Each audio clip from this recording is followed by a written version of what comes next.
I'm Gretchen Smith, the Director of the Edisto Island Historic Preservation, and welcome to our fifth, I think, virtual tour.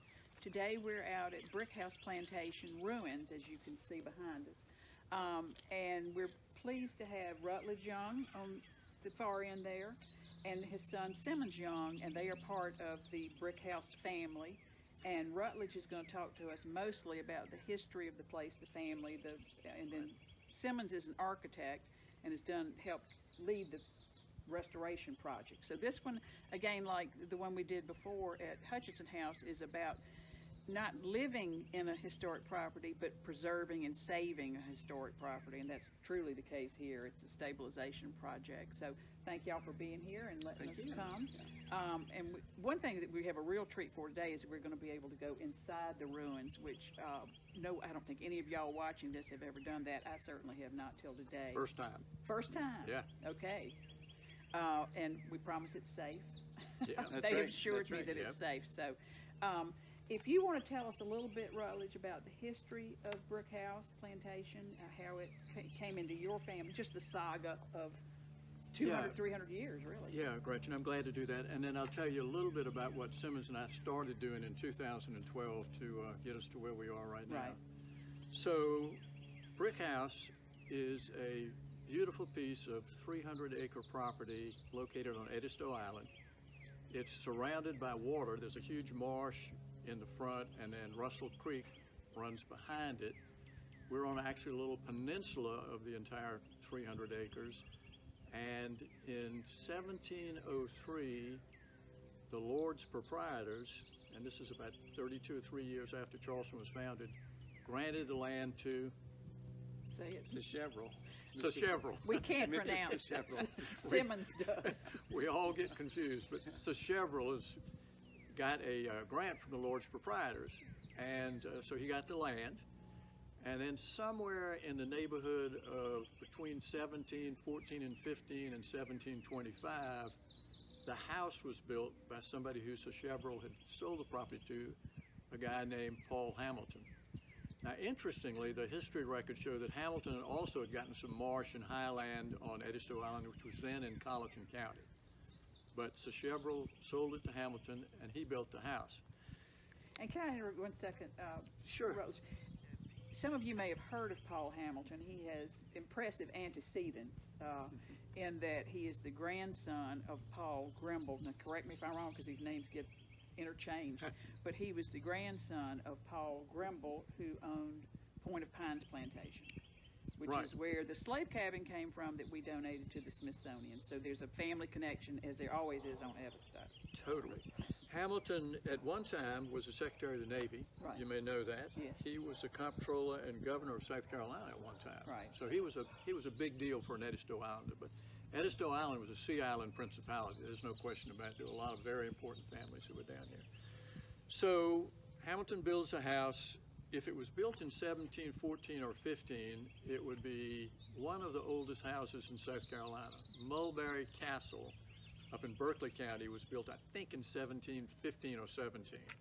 And one or two other houses are early 1700s, but this is the oldest brick house, I'm sure, on Edisto, and one of the oldest houses in South Carolina. So a guy named Jenkins bought it in 1798, and the Jenkins family has owned the property since then. They were farmers. They farmed cotton. At one time there was some rice farming involved, but at any rate the Jenkins family has owned it and still owns it today in a brick house plantation trust. And your mother was a Jenkins. My mother was a Jenkins. So let me tell you a little bit about the Jenkins family. They also were very important. In the war between the states, General Micah Jenkins, the Screaming Eagle, was son of the owner of the house at that time. But by the early 1900s, my grandfather, not great-grandfather, my grandfather, his great-grandfather, Edward John Jenkins, owned the property. Gretchen, he was called Marsh Hen Ned because he was thin and wiry like a marsh hen. And he was first married to an Edisto Islander, and they had 5 children. And when those children were growing up, they had an au pair whose name was Erlene Smetzer. She was German, come over with her brother from Germany. And when the first wife died, my grandfather married literally the au pair. And there were 3 more children born, and my mother was the youngest of those 8 children. Her name was Elizabeth Evans Jenkins, and she grew up right here on, got a little diversion going back. She grew up right here at Brick House with her siblings and her father and her mother. Earlene Jenkins taught school at the Edisto Island Grammar School. And in January of 1929, when my mother was 10 years old, they'd been to church, my mother and grandmother, and were coming back down this avenue of oaks, and they saw the house on fire. My grandfather and his children were taking out the furniture and the paintings and everything else they could take out, and the house burned to the ground in 1929, and basically nothing has happened to the house until 2012, with one short exception. So your mother was one of the last to live here? Yes, she was 10 years old when the house burned. Where did they move? I've never heard where they went. Well, right over here, you see this little white wooden house over here? That was built shortly after the fire, and my grandmother and grandfather and the children lived there. My grandmother left Charleston, left Edisto Island to go to, I gotta slow down a minute here. My mother left Edisto Island to go to the College of Charleston when she was 17 years old. She went by steamboat. There was no bridge coming over here. The Doghu Bridge had not yet been built. And she met my father, who was a lawyer, and they lived in Charleston until she died in 2012. She has a neat story about the fire. When the fire happened, that she came in from church, and her mother told her to go touch a tree, maybe that tree or one of them around, said, don't move. You stay right by that tree while we run in and grab all the possessions we can, and and then fire took the house. So she would have strong memories of living here. Yeah, and they watched it burn. Yeah, terrible. So what happened after that was basically my grandmother, grandfather, who died shortly after the fire, and the 8 children, or the ones who were still at home, lived over here in this very small little cottage. She continued to teach school. And then as the children grew up and got married, each of them built a cottage. So there are now 8 cottages, one for each of the families, sprinkled around this peninsula. And how many acres do y'all have total? About 310 between the 8, plus or minus. Yeah. And the important thing, this is interesting, between the marsh and the river is about 3.5 miles of waterfront. Oh wow! I mean, that's a lot of waterfront. So, at any rate, my mother loved Edisto Island. She loved Brick House Plantation. She loved the Jenkins family, and she was the first tour guide ever licensed by the city of Charleston. Palmer Gilliard was mayor. I remember him. And he got her and a gal named Janie Thornhill licensed. So she was a huge font of knowledge about not only Charleston, but about Edisto Island and about Brick House. And the ruins started deteriorating, obviously, after the fire. The chimneys became unstable, and they knocked off, I think, like 25 or 30 feet off the top to keep them from falling. I'd read somewhere it was 12, but it was more than 12.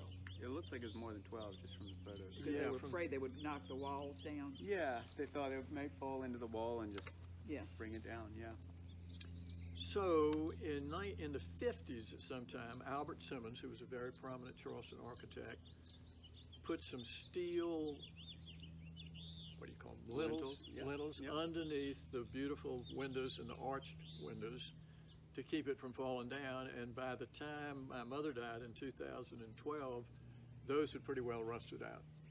So throughout her life, and with the assistance and sort of prompting by many of the Jenkins family, she wanted to make sure that these ruins were preserved.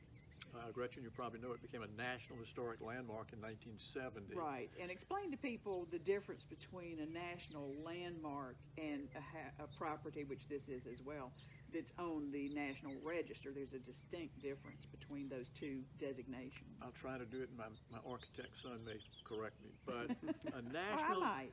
Or you might. I've never been hesitant to answer a question. I'm a lawyer by trade. I know, so- yeah, go ahead, do your best. All right. A National Historic Landmark is a very important piece of property to the country. Mount Vernon is a National Historic Landmark. Middleton Place and Drayton Hall are National Historic Landmarks. Martin Luther King's birthplace. Martin Luther King's birthplace, probably Stafford Hall. There used to be a very few of them. It was less than 100. They've expanded it some now, but it's a very high designation. And once it gets designated with that title, then you got to be very sensitive to what you do with it and how it's handled and what can be built close to it and all that sort of stuff. A National Historic Landmark neighborhood, that's not the right name, what's it called, Simmons? Site? District, right? District. Yeah. National Historic District includes places like Lower Charleston below Calhoun Street, certainly below Broad Street, which has a conglomeration of old and important historic buildings in it. But it doesn't have the same sort of cachet as a National Historic Landmark does, and it's not as protected as much. So fast forward, my mother dies, and Simmons and I in 2012, because he's an architect, we look at Brick House, and this south wall is bowed and leaning like it's getting ready to fall to about where we're sitting right now. And it's unstable. So we put these chains. It was unstable. It was unstable. It's safe Yeah, today. right. Good today. Yeah, Let's safe point today. that out, Yeah. or I'm moving my chair. Yeah, smart. At any rate, so we started looking at, okay, what can we do? And we applied to the National Trust for Historic Preservation through the Preservation Society for a grant in 2012 to study what could be done. And it took a couple of years, Gretchen, to get that done. And once that got done, the next step was getting architects, Simmons, Young and Associates, engineers, John Moore's firm, 4SE? Yep. yep, and others to take a look at the property to try to come up with a plan on how you would actually preserve the ruins, not restore the building, but preserve the ruins. And so by about 2015, we had the plans for that. It had all been sort of approved by everybody that needed to approve it. And Let me ask you, jump in here 1 second. Yeah. Do y'all have to, because it is a national landmark, do y'all have to go through the Interior Department with anything, or you just notify them of what you're doing, or, because I know this comes under the National Park Service. Right, so since it was a series of 3 grants, they were able to examine the report that we had on the first grant and say, yes, the building is, They bless it, yeah, and it is in danger of collapse, so that's sort of our calling card. And then the next grant was the engineering drawings, and they looked at those and said that's an acceptable way to repair it. And then the third grant was actually the execution, and the review had already happened before that, so. Okay. Yeah. And I'm not sure how much control, and I guess you get no money from the national park. I'm going to slide right. That's a great segue into what I was All getting ready to say next. All I'm right. here to help. All right. So Brick House Plantation, the 8 Jenkins siblings are now, it was put into a trust, the plantation, in 1974. And the idea there was, let's get a board of trustees to manage it, so as this family expands, we won't have a lot of discussion about it. There are now 84 separate direct descendants of Brick House Jenkins family. That could be a nightmare in the making. It could be. So we have a trust. It has executive committee, and we have an annual meeting down at the Episcopal Church. In June of 2017, Simmons and I asked the trust if we could set up a 501c3 so that people who wanted to donate to the preservation of the ruins could get a tax deduction for it. And we set up and have a IRS tax exempt qualified organization called the Brick House Ruins Preservation, Inc. It's got its own website, brickhouseruins.org. That's right. And Simmons and I set that up with the help of some family members who are lawyers, and we started fundraising. Moby Marks, wonderful preservation contractor, does a lot of work downtown, a lot of work on these old houses, came in and gave us a bid for roughly $75,000 to do the first phase, which was to stabilize the walls. And we had no money in the bank, but we made some application to grants. South State Bank, the John Rivers Foundation, the Preservation Society, Historic Charleston Foundation, all gave us some money. The family put in some money, and then we began to have oyster roast to raise money. Yeah. And Gretchen, from 2017 until last year, we raised $90,000. That's great. I remember coming out here when you had the Lee brothers Yeah, out here. yeah. That was fun. Yeah, that was a neat event, and that was Was it Matt Lee, I think? yeah, and they lit the structure, Yeah, it and was then great. we had a couple tents over there, Yeah. and sort of 80 people seated dinner type Right, thing. it was It fun. yeah. And I'm pleased to say for our members is that we have been supportive, Absolutely. not Yeah. financially, because our finances are limited, but we have been supporting their activities since started in 2012. Absolutely. And that was our first letter to support the applications. And That's when we right. set up the 501c3, because we wanted to expand it beyond just the Jenkins family, a member of the Edisto Island Historical Society, Right, Dave Block. Patrick Butler now. Patrick, that's right. Yeah, Patrick, Who is a used to member. be on our board. He's a great historian. too. Yeah, he is. And he says to me that his grandmother and great-grandmother were born at Brick House. Oh, really? Yeah, I didn't Well, know he's that. related to everybody, Yeah. like Edisto, Yeah. Edisto is. Well, that was a real surprise. After about a year being on our organization, 501c3, He finally fessed up that He he says, by the way, I could be one of the 84. yeah, we could be. We'd be happy to have Patrick do it. So at any rate, Moby Marks, wonderful guy, spent about a year and a half or 2 years with a crew down here, and Simmons will tell you some more about that. And almost unbelievably, of the $75,000, he donated a substantial amount of that as a gift In kind. in kind, which was wonderful. So we got all that done, took a look at it, and we'll go inside and you can take a look at it, and Simmons will tell you some more about it. And then we realized that the top of the four walls needed to be capped to keep water from intruding and weeds and stuff from growing up there.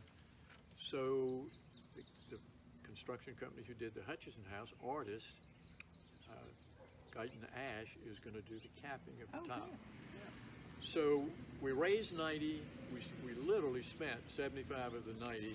We had 15 left in the bank, and we're now in the second phase of fundraising so that we can get Guyton to start, and he hopes to start in another couple of months, Oh, good. probably about 1st of May.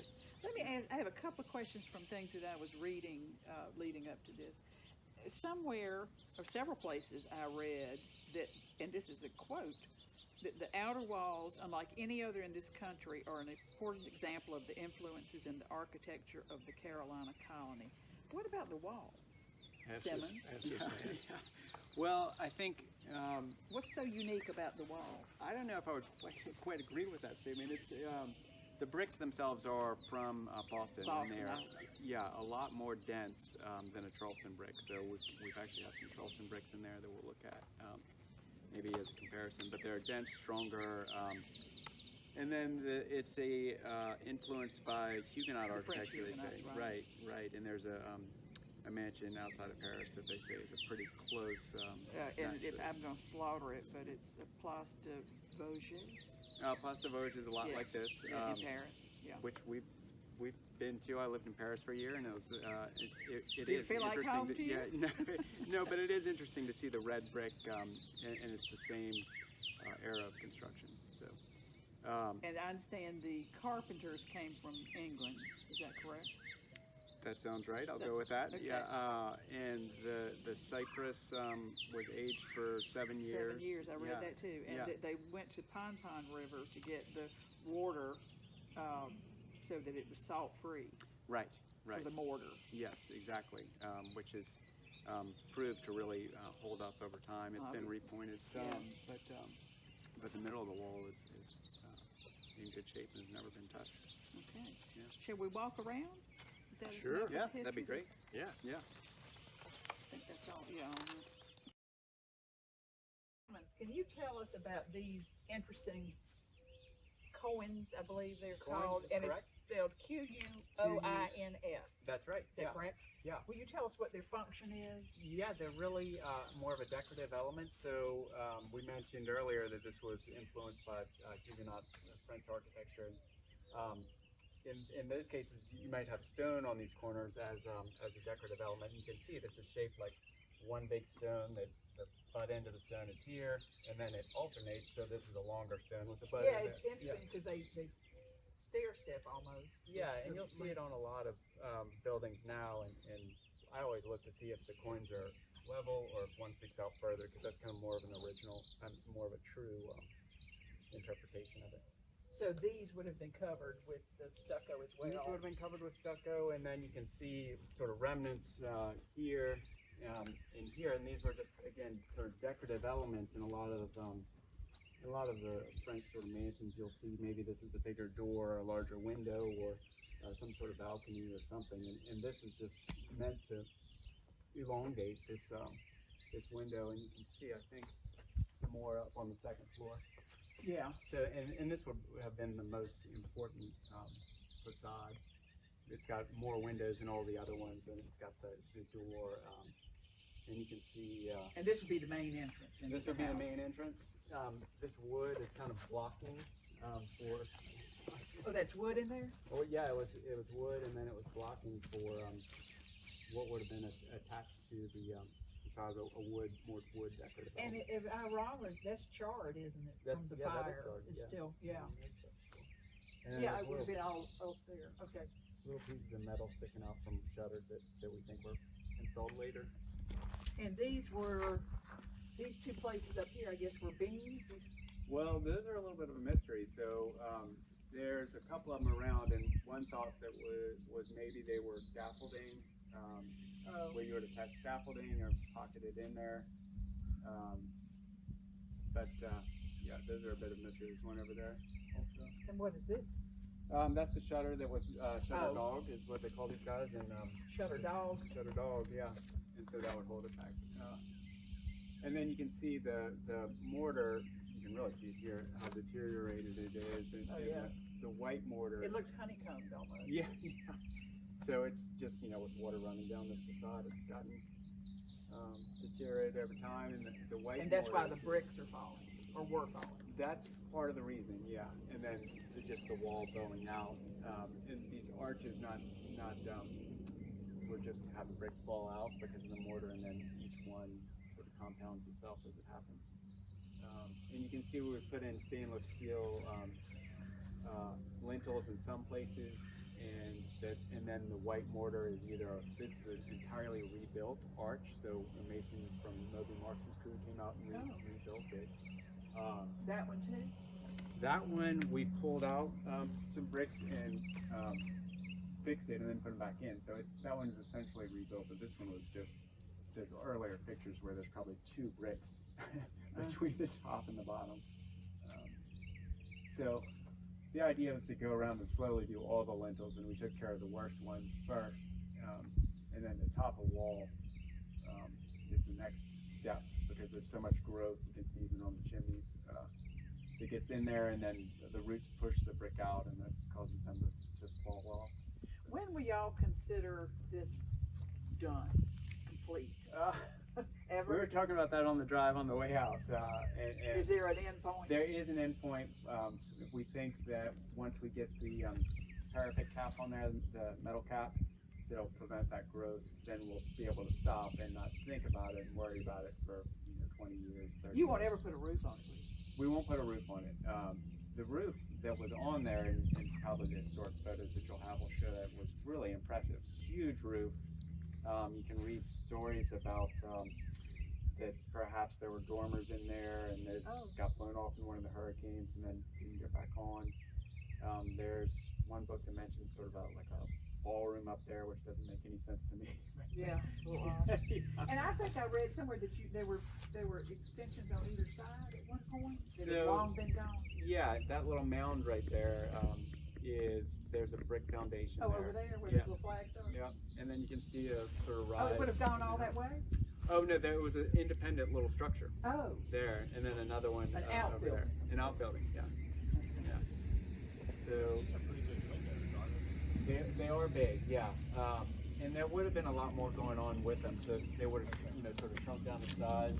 You'd have your jam, and you can kind of see in the mortar where things were. And then you'd have I think there probably would have been a recessed shutter, and in those flared parts of the brick, so it starts to get shrunk down. But Let me ask you something, Simmons, and I clearly am not an architect or know anything about it, but I'm a little bit surprised you don't have any reinforcement down below.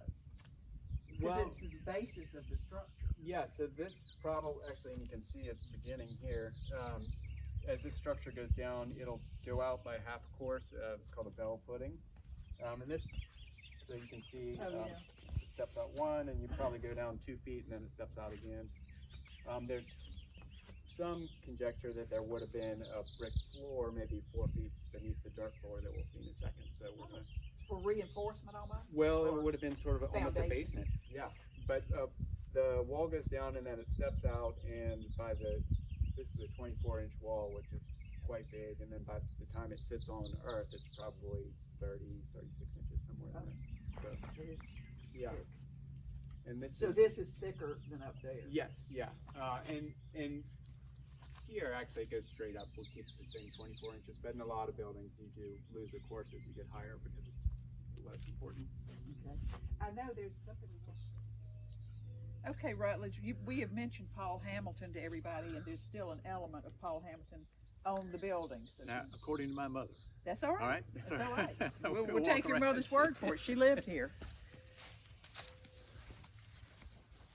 I believe it's up here. Yeah, so you and Simmons were on the front. This would be, I guess, the western side. Does that sound right, Simmons? That's right. Yeah. And there are not as many windows first, but they've got these beautiful, tell me what you would call these, Simmons. This frieze in here. What Yeah, what is why is this here? What would you call it? Yeah, so again, this was just put here to impress people who came to the building. Yeah, and it would have been, it's right at the end of the Avenue of Oaks, and it's what's called a blind window, and it's just a recess in the brick, and then it's got this mortar on it.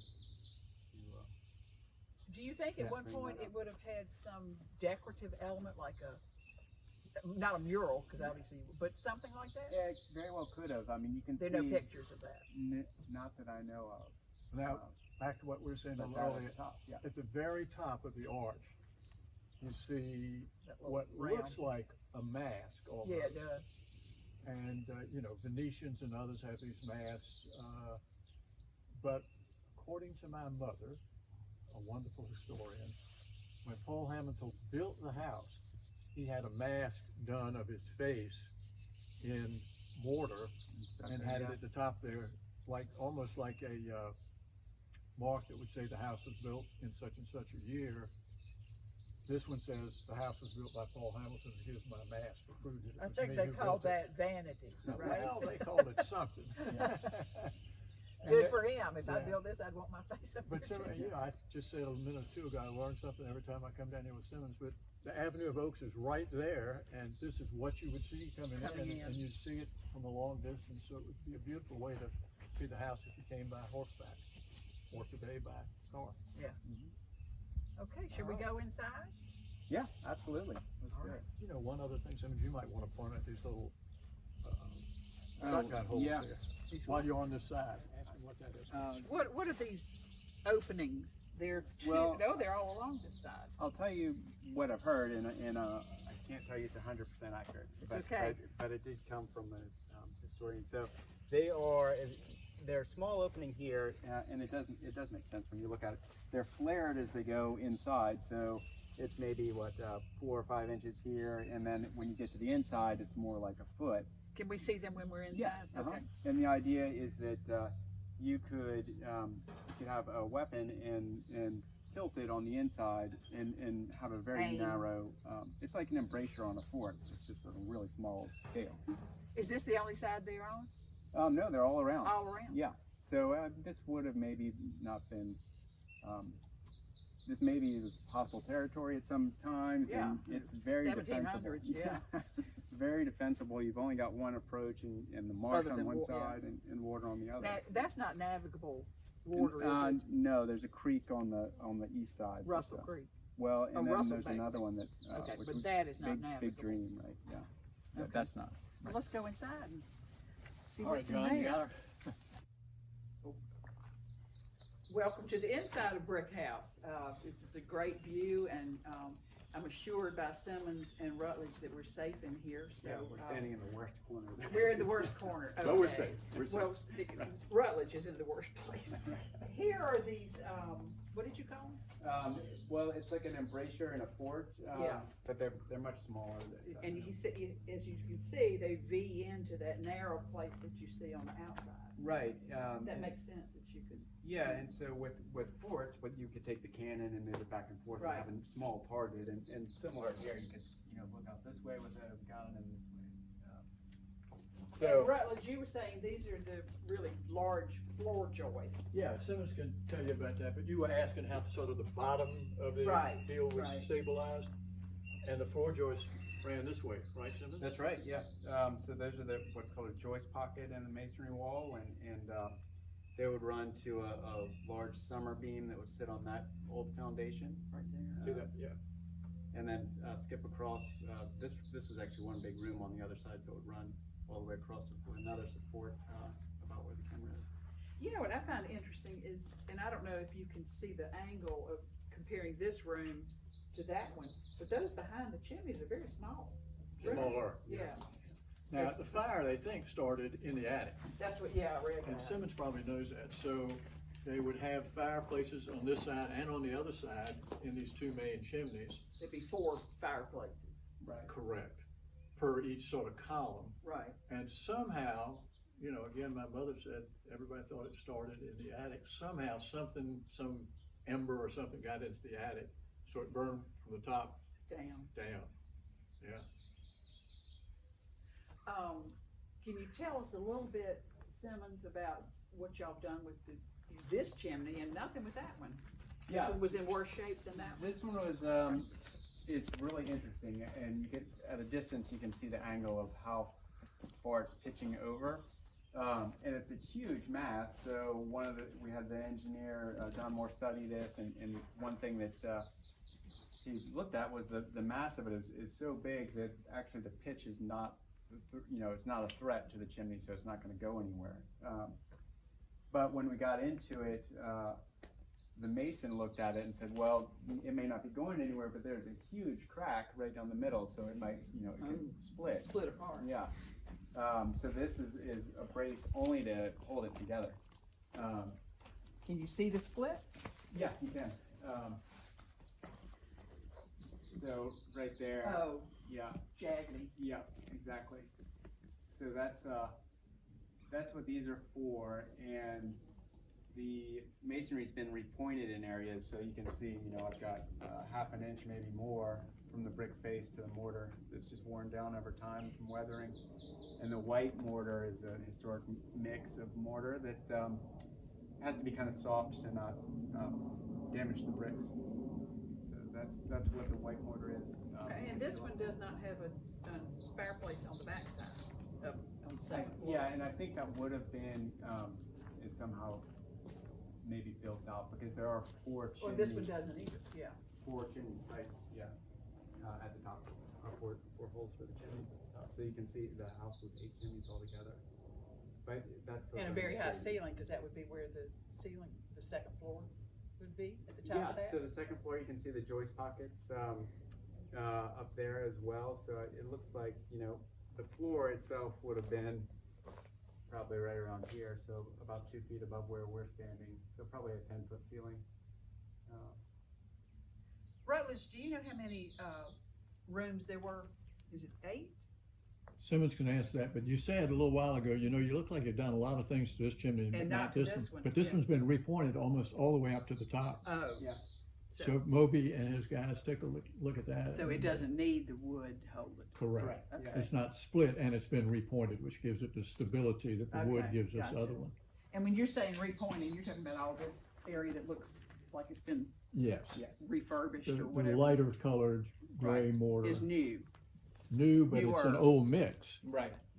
It's an old historic mix of mortar. Okay. Mostly a lime. now you'll have a Portland mix with bricks, but this is a lime-based mix.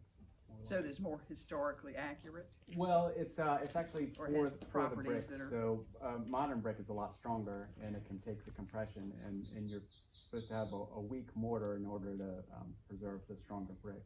So if you put in a modern mortar mix, it'll cause the brick to get crushed a little easier, and then the Now face Gretchen, will this looks fall pretty nice while we're in here now, right? Yeah. About 2 years ago, there were underbrush and trees growing in here. Yeah. I remember Yeah, that. I mean, Yeah. up to the level of the second story windows. So we came in initially and kind of cleaned all that out, but it was still pretty messy. And how many snakes did y'all find? We didn't find a single snake. Really? We tried to do it in November and December. Oh, when they're- Okay, we had jackets on. Yeah.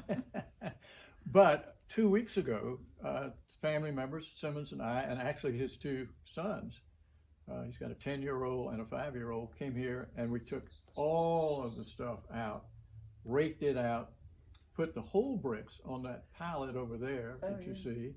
So if we need some of those to repair or replace bricks, that's fine. I took all the old brick bats and stuck them in piles outside. You So got a it's- 5-year-old to help with that? Yeah. You're a better pretty- parent than pretty I impressive. was. I got a We've picture of met him sitting a on the lot. back of my pickup truck Good for you. with a load of bricks.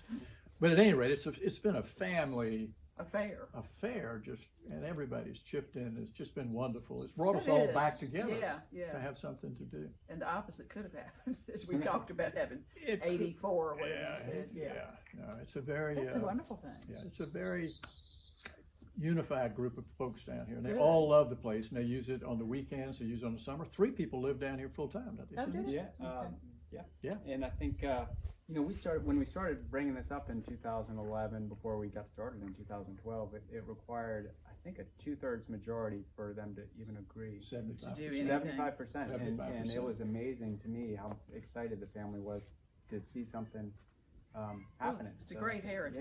Yeah, You know? Yeah. You're lucky. yeah. And it's still in private hands. Most of the other organizations, like Drayton Hall and like Middleton Place, are owned by foundations. This house is on land owned by the family. Right. The foundation was set up only to preserve it. The Plantation Trust still owns all the land, and our only purpose was to do what we could to try to preserve the ruins. Well, y'all have done a great job. Oh, tell us about the ghost. There's a ghost here, like every Yeah. good house. So I've been practicing this story for my 5-year-old because he loves this story, but I don't know exactly where in history this lies. But that window right there is where The arched one. Yes, the arched window is where the main event occurred, and the story is that the daughter of one of the wealthy house owners, and again don't know the era. Which one? Yeah. Yeah, fell in love with an islander, and against her father's wishes, and her father then said, "No, I would prefer that you marry so and so, who It was more acceptable. It was more acceptable as a great family right down the way, and he'll come over and help me with the farming." And Now, was that the girl Amelia? Amelia was the girl, yeah. Okay. So she struggled with that for a while, and in the end decided to listen to her father, much to the dismay of the islander. And so he said, "Well, when you're getting married, the day of your He wedding," being the the jilted yes, boyfriend. the jilted lover Yeah. said, "When you're getting married, I'm going to be outside that window. You sort of give me your final wave goodbye, and that'll be it." And so she was in her wedding dress apparently, and came down and hit the 13th step, according to Lure. Of course. Yeah, hit the 13th step. And instead of a wave, he had an arrow pulled, Oh. released, and shot her in the chest. And With a bow and arrow? with a bow and arrow, and the blood still cannot be washed off that step, apparently. And so now, once a year, on August 17th, I heard this morning, she will show up in that window to look out and see who's there. And you can see her if you're here on August 17th. But one of my sisters I haven't seen her swears yet. she's seen her. Nancy Yeah. swears she's seen her. Did Yeah. your mother see her? Not your mother. Your mother. I don't remember whether she told me or not, but my sister would tell you today on a Bible that she saw it. Okay. And I'll tell you, one of the, this ruin was pretty dangerous when I was younger.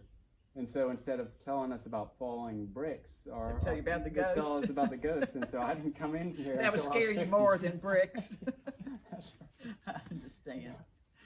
Well, I think we covered everything, you think? I think we have. The only thing I feel duty bound to do is make a pitch. If anybody would like to give some money to us, we need to raise probably another $30,000. Okay. And the brickhouseruins.org website has a GoFundMe or, It does. Yep. Click the button. Click the and button donate and- now. Yeah.